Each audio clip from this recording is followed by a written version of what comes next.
बिस्मिल्लाहिर्रहमानिर्रहीम। अस्सलाम वालेकुम दोस्तों, आई होप क्या सब खैरियत से होंगे। आज की वीडियो बहुत स्पेशली है, वो उन लोगों के लिए जो बहुत से लोग ना ख्वाहिश रखते हैं जिनके शेंगन में दाखिल होने की, जैसे इटली है, जर्मनी है। भाई इनका टूरिज्म ना बहुत ज़्यादा इन कंट्रियों का। अब एशिया में सबसे ज़्यादा इन कंट्रियों का टूर किया जाता है, जैसे पाकिस्तान, नेपाल, इंडिया, बांग्लादेश, इधर से ज़्यादातर लोग इन कंट्रीज़ में जाते हैं। तो तकरीबन एक माह में इनका जो टूरिज्म एशिया की तरफ से जाता है ना, वो तो कोरोना की तरफ से पहले तो कम हो गया था, लेकिन अब जो सूरत हाल है इससे पहले थी ना, वो तकरीबन एक दिन में 1 लाख या 2 लाख के दो एशियन कंट्री से अप्लाई करते थे। यानी कि एशिया की टोटल कंट्री लगा ले और तकरीबन 6 से 7 लाख अफराद इनका अप्लाई करते थे वीज़ा। जो शेंगन की मशहूर कंट्री है, जैसे जर्मनी है, इटली है, स्विट्जरलैंड है, फ्रांस है, जैसे इनमें इन कंट्रीज में ज्यादा नखरा है वीजा देने में।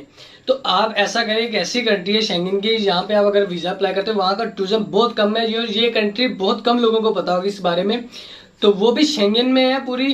तो लेकिन मैं अब इनके साथ साथ माल्टा भी थोड़ा सा मशहूर हो चुका है, अब उसमें भी नखरा आ जाएगा और तकरीबन 6 माह या 4 माह के राउंड बाउंड वो भी इस तरह की सूरत कर लेगा जो अब तक जर्मनी है उन्होंने की हुई है।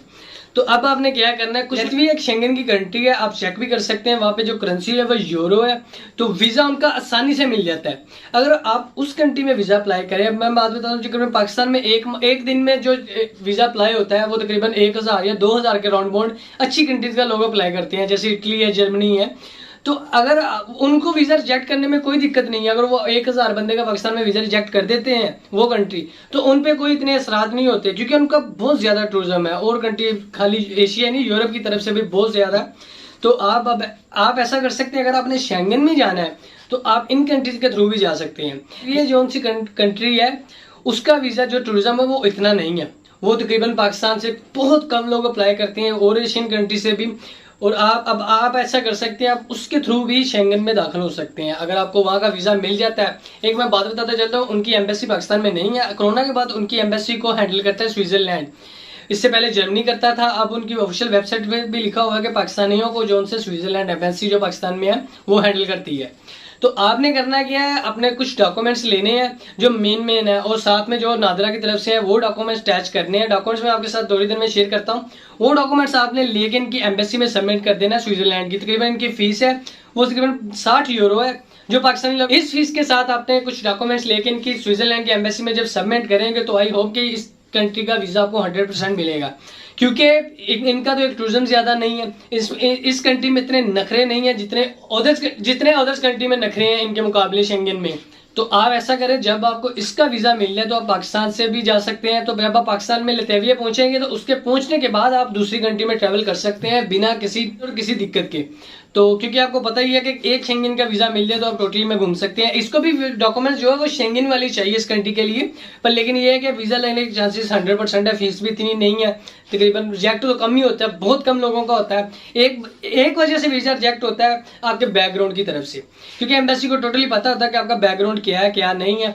तो आप इस तरह कर सकते हैं कि आपने जो मैं डॉक्यूमेंट शेयर करने लगा हूँ, एक डॉक्यूमेंट्स पर तसल्ली बख्श अपना टाइम लगाना है तो 100% वीजा मिलेगा। जो डॉक्यूमेंट्स है वो ये है कि सबसे पहले आपके पास पासपोर्ट होना चाहिए जिसे एक्सपायर होने में 6 माह बाकी हो। तो उसके बाद अगर कोई आपके वीजे लगे हैं या कोई पासपोर्ट एक्सपायर है उसे टेस्ट साथ कर लें, वो उसका भी बहुत बेनिफिट है।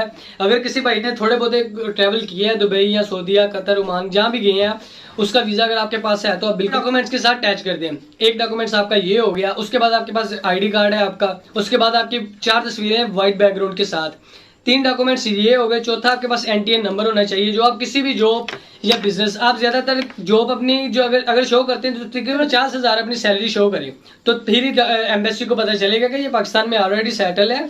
तो इसका वो, क्योंकि एम्बेसी यही डरती है कि ये हमारी कंट्री में जाके इलीगल ना हो। उसके बाद है उसकी प्रॉपर्टी है आपके नाम पे रजिस्टर्ड है पाकिस्तानी गवर्नमेंट में, तो आप उसका डॉक्यूमेंट्स भी साथ लगा लें, उसका भी बहुत बेनिफिट है। उसके बाद अगर आप जॉब शो करना चाहते हैं तो अपनी कोई शॉप वगैरह कोई छोटी या बड़ी जो किसी दोस्त की अगर अपनी है तो बेहतर, अगर किसी की है वही शो कर दें, क्योंकि एम्बेसी ने आपकी शॉप का चक्कर नहीं लगाना, उन्होंने सिर्फ यही देखना है कि बंदा पाकिस्तान में सेटल है कि नहीं। अगर तो सेटल है तो वीजा मिल जाता है। इन चीज़ है वो है आपकी बैंक स्टेटमेंट। अगर आपके पास बैंक स्टेटमेंट है तो आपको 100% वीजा मिलेगा। और बैंक स्टेटमेंट ये ऐसी होनी चाहिए जो आपके नाम पर हो, किसी भाई या किसी वालिद के नाम की नहीं चलेगी, आपके नाम की चलेगी। तो बैंक का आपने स्टेटमेंट इस तरह बनानी है, तकरीबन 6 माह की आपके पास बैंक स्टेटमेंट होनी चाहिए जिसमें क्लोज बैलेंस तकरीबन 5 से 6 लाख रुपए होना मौजूद होना चाहिए। ये थी बैंक स्टेटमेंट, ये होना लाजमी है। इससे एम्बेसी को पता चलता है कि आपके पास पैसे भी हैं, आप पाकिस्तान में सेटल भी हैं, तो आप इजीली जा सकते, आपको वीज़ा मिल सकता है।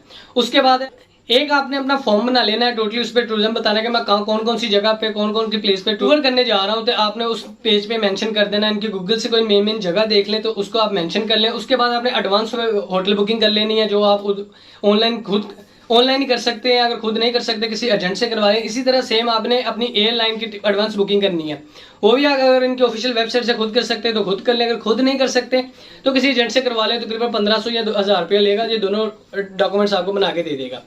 ये भी आपने फॉर्म पे रजिस्टर करना है कि आप किस तरीके को पाकिस्तान से जाएंगे। आपने ऐसा करना है कि जो होटल बुकिंग है उसकी आपने एडवांस ही पेमेंट कर देनी है। उनसे ऑनलाइन आप पेमेंट करेंगे, ऑनलाइन के बाद वो आपको रसीद ऑनलाइन ही मिल जाएगी। उसका प्रिंट निकाल के आपने वो भी डॉक्यूमेंट के साथ लगा लेनी है, क्योंकि एम्बेसी को इस तरह पता चलेगा कि आपने होटल में पैसे खर्च कर दिए हैं। फॉर्म पे जो आपने अपना टूर प्लान बनाया था, जहाँ पे बताया था, उस पर आपने वो भी बताना है कि आपने किस तरीके को अपनी डेट अपनी कराई है प्लेन की, तो वही रजिस्टर्ड आपने अपने फॉर्म पे करनी है। उसके बाद ये सारा फिलअप करके फॉर्म उस पर अपने वालदा और वालिद के सिग्नेचर करवा लेने हैं, वो भी उनकी रिक्वायरमेंट है, तो आपने वो उन दोनों के सिग्नेचर करवा लेने हैं। उसके बाद आपने पुलिस सर्टिफिकेट लेना है, जो आपको करीबी किसी थाने से मिल जाएगा। क्लियर है, तो आपने ये भी साथ अटैच कर लेना है। टोटली डॉक्यूमेंट्स से ये चीज़ें आपने साथ लगा के इनकी स्विट्जरलैंड की एम्बेसी में जो तकरीबन इनकी फीस है वो 60 यूरो है, तो आपने सबमिट कर देनी है।